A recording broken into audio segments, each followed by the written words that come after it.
tout le de la Congo na Média Plus. Présenté par votre humble servante Karine Vili, la patronne.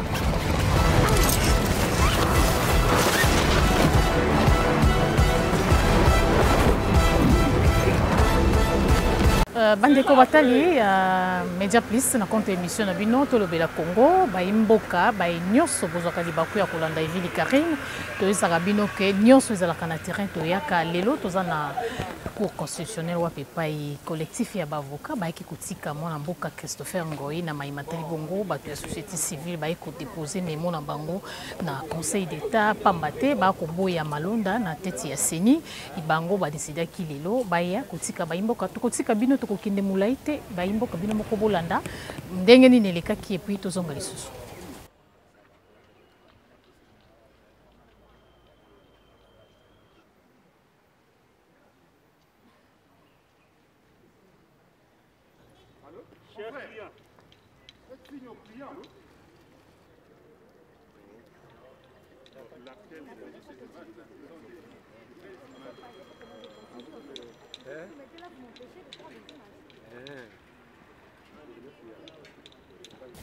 Oui, vous savez qu'en ce moment, le pays est en pleine effervescence.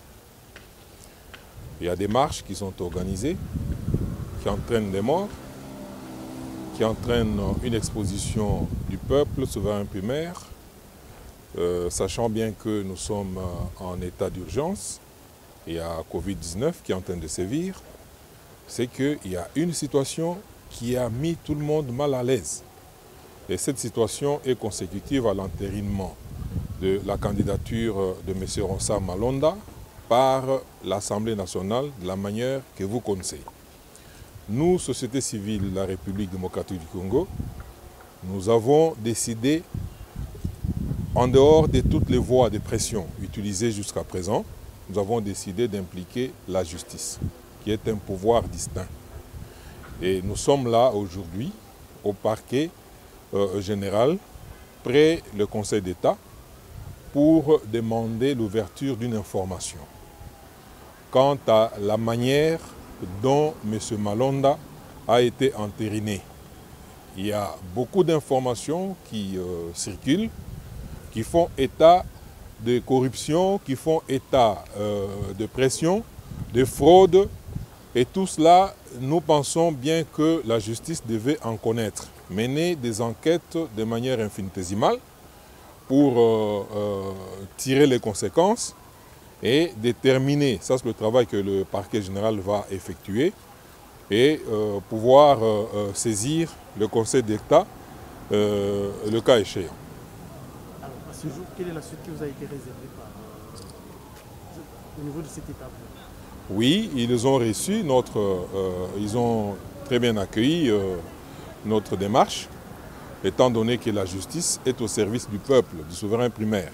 Ils ont très bien accueilli notre demande d'ouverture d'information et nous espérons bien qu'ils vont devoir travailler pour que le peuple soit éclairé et qu'on procède à, s'il y a besoin, à pouvoir rectifier ce qui a été fait et qui met très mal à l'aise les Congolais, qui met en péril le processus démocratique qui nous engage tous, parce que le pays s'appelle République démocratique du Congo. Donc la démocratie fait partie de notre identité. Et nous devons, nous Congolais, utiliser feu de tout bois pour arriver à bloquer cette entreprise qui apparente à une arnaque. C'est quoi la prochaine étape après celle-ci pour la société civile? La prochaine étape, c'est la pression que nous allons exercer sur la justice pour que les enquêtes puissent se mener jusqu'à terme et qu'on soit informé des conclusions. Et nous espérons bien que ces conclusions vont amener le parquet près le Conseil d'État à saisir le Conseil d'État. Et si votre démarche n'aboutissait pas, qu'est-ce que vous allez faire?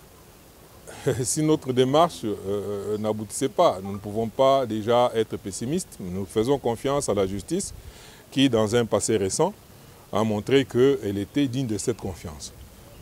Tout peut arriver. Votre plan B au cas où? Le plan B aujourd'hui est qu'il y a des grandes manifestations qui s'organisent. la société civile de la RDC, au nom du peuple congolais, a lancé une pétition. Et cette pétition va recueillir des milliers de signatures de Congolais qui seront déposées sur la table du président de la République. Et les Nations Unies également seront informées, l'Union africaine. Et ça sera notre dernier avertissement. C'est-à-dire quoi? Le président prendra toutes ses responsabilités en tant que garant du bon fonctionnement des institutions. Et cette pétition, nous demandons la dissolution de l'Assemblée nationale. Parce que cette Assemblée ne reflète plus la volonté ou les aspirations profondes du souverain primaire. Monsieur Christophe, Oui. vous ne voulez pas de la personne de Ronsard Malonda à la tête de la CENI ou vous ne voulez pas d'un kabiliste à la tête de la CENI? Écoutez, la CENI a été caporalisée depuis 3 éditions maintenant et il faut qu'on y mette fin. Les conséquences de cette caporalisation sont connues de tous. Personne ne peut dire qu'il ignore la manière dont les élections se sont déroulées en 2006, en 2011 et voire en 2018 au regard de la configuration de l'Assemblée nationale que nous avons aujourd'hui. Au regard du travail qu'ils sont en train d'accomplir et nous venons de vous répéter que cette Assemblée ne reflète pas la volonté ou les aspirations du souverain primaire du peuple congolais. Il y a des grandes manifestations parce que les actes posés par cette Assemblée ne rencontrent pas la volonté ou les aspirations profondes de notre peuple. Et nous disons, le peuple reste souverain. Il a des mécanismes allant jusqu'à l'application de l'article 64 de notre Constitution et nous allons les utiliser. Cette fois-ci, 60 ans après notre indépendance, nous n'entendons pas qu'un groupe d'individus puisse nous asservir. Ça, ce n'est plus acceptable. Vous ne pensez pas que vous êtes en train d'agir en aval? Il fallait jouer en amont, déjà avant de choisir Ronsard, parce que c'était déjà prévisible. Non, mais écoutez, le fait d'agir maintenant, c'est un retard. Non, la manière dont les confessions religieuses ont été mises en demeure de faire ce travail, alors que nous pensions que, selon le bon sens, c'est un travail qui devait procéder d'abord par le ministère de l'Intérieur. Et tout le monde devrait être informé. Mais ici, on a appelé les confessions religieuses pour leur donner un ultimatum presque, pour dire, avant la fin ou la clôture de cette session, vous devez nous présenter celui qui sera à la CENI. Et ils étaient sous pression, elles étaient sous pression. Alors, ça s'est passé, comme vous savez, dans un cafouillage indescriptible que nous déplorons. Aujourd'hui, nous sommes société civile. Si l'option de choisir les confessions religieuses a été prise, nous pensons que le législateur avait pensé que ça soit la composante où l'on pourrait trouver des hommes respectables, des hommes crédibles. Mais malheureusement, il y a des langues qui se dévoilent, il y a certains pasteurs qui disent tout haut qu'ils reçoivent l'argent. Et nous, peuple, devrons-nous accepter que des gens qui sont censés, qui sont présumés être crédibles, puissent étaler de telles pratiques et nous croiser les bras, penser que les choses iraient au mieux de nos intérêts. Non. C'est pourquoi nous sommes debout et nous irons jusqu'au bout. Merci Mingi. Société civile à la République démocratique du Congo, Ndengeka Bomoni, Mokolo Lelo, eh bien, Totamboli, Tokoma Awa, na parquet général prêt à Conseil d'État. Awa, Société civile à la République démocratique du Congo, aye, na ba avocat o nyonso bozali komona collectif mobimbo ya ba avocat o bandimeli makambo mboka pambate lelo oyo likambo ezali kotungisa peuple congolais ezali likambo o etali processus électoral biso nyonso tolandaki na ndenge bautaki ko désigner na ndenge nyamu Ronsard Malonda na niveau ya Assemblée nationale awa toloba makambo ya PV ya lokuta awa toloba consensus ba dégager te awa toloba ba confession religieuse ya minene ezala ba catholique to pe ba protestante ba floué bango to moni que 2006 2011 2018 ezalaki na koko sokoleka bongo ya mbalo au peuple a telemi biso nyonso to moni ba marche ndenge salemi biso nyonso to moni ndenge peuple azali ko bunda na buna po makambo esila yango wana société civile la République démocratique du Congo na conseil na ye mobimba collectif na ye mobimba ya ba avocat bomoni bango bazali wa nzike tolobi te ya mbalo to kotelema to saisir pe voie judiciaire. Yango wana information euti kokota lelo bako attribuer yango bongo na mikolo ezali koya tokoyeba baluka ba fait infractionnel nani azwaki mbongo ya leta po bako akosala ba PV oyo ya lukuta oyo bato nyonso bazali ko déplorer. Talatina oyo société civile la République démocratique du Congo eye mokolo ya lelo tozali ko jimele ba voix nyonso to sangisa yango to mutualiser yango po na ntina que peuple azala toujours vainqueur. Peuple, plus rien ne se passera sans nous. Peuple, plus rien ne se passera sans nous. Peuple, plus rien ne se passera sans nous. Plus rien ne se passera sans nous. Plus rien ne se passera sans nous. Tonton Dibino. Oui, comme vous venez de le constater, le coordonnateur national de la société civile de la RDC venait de vous montrer que au-delà de toutes les actions qui ont été menées depuis sur terrain, nous avons été consultés et constitués conseil de la société civile afin de réfléchir dans la mesure où nous pourrions obtenir l'annulation de l'acte d'entérinement de Ronsard Malonda comme candidat à la CENI. Donc nous avions réfléchi, nous avons fait des propositions sur le plan juridique.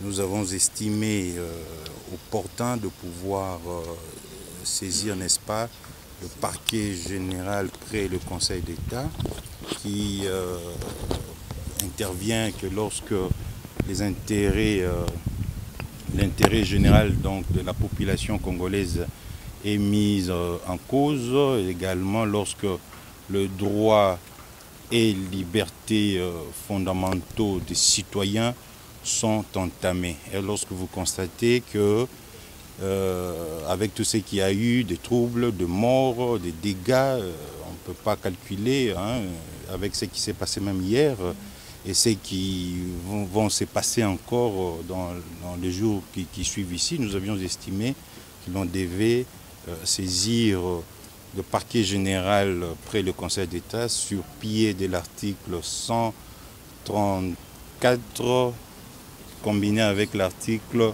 136 de la loi organique portant organisation et fonctionnement des conseils d'État à République démocratique du Congo. À entendre votre client, est-ce que vous avez déjà des preuves qui démontrent qu'il y a eu des PV qui ne sont pas venus du forum? Du moment où nous avions tous suivi, le procès verbal d'entérinement, c'est un acte administratif émanant de l'Assemblée générale, l'Assemblée nationale, qui devra nous déterminer est-ce que toute cette question avait été retenue à l'ordre du jour, est-ce que les documents, l'acte de désignation émanant de confession religieuse a été distribué 48 heures avant, tel que l'exige le règlement intérieur, et voir si, tel qu'est prévu l'article 49 du règlement intérieur que nous avons compulsé, qui dit que lorsqu'il y a une question pareille d'entérinement, la plénière doit créer une commission ad hoc qui aura pour mission de pouvoir analyser, étudier la question, enfin d'être soumise à la plénière pour que ça fasse l'objet d'un vote. Donc il revient au ministère public, nous n'avons pas de preuves, sa mission elle est connue de par le texte qui organise ce parquet-là, qui pourra mener des actions. Il est en droit de pouvoir correspondre avec n'importe quelle institution pour avoir la lumière. Donc poser des actes de droit donc, qui relèvent de ses attributions. Et une fois éclairé, il pourra, n'est-ce pas, saisir le Conseil d'État par un réquisitoire du ministère public tendant à obtenir l'annulation de l'acte incriminé. Merci.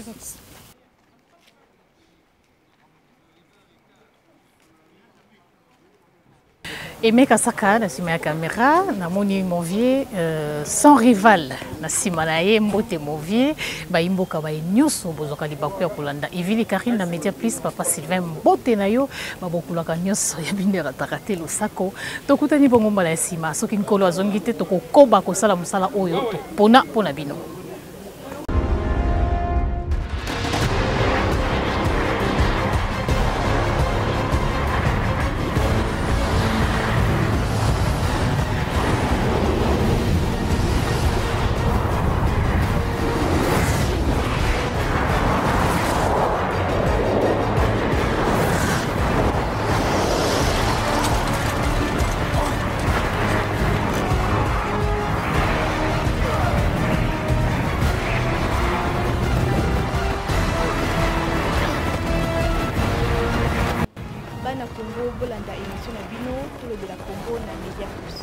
Présenté par votre humble servante Karine Vili, la patronne.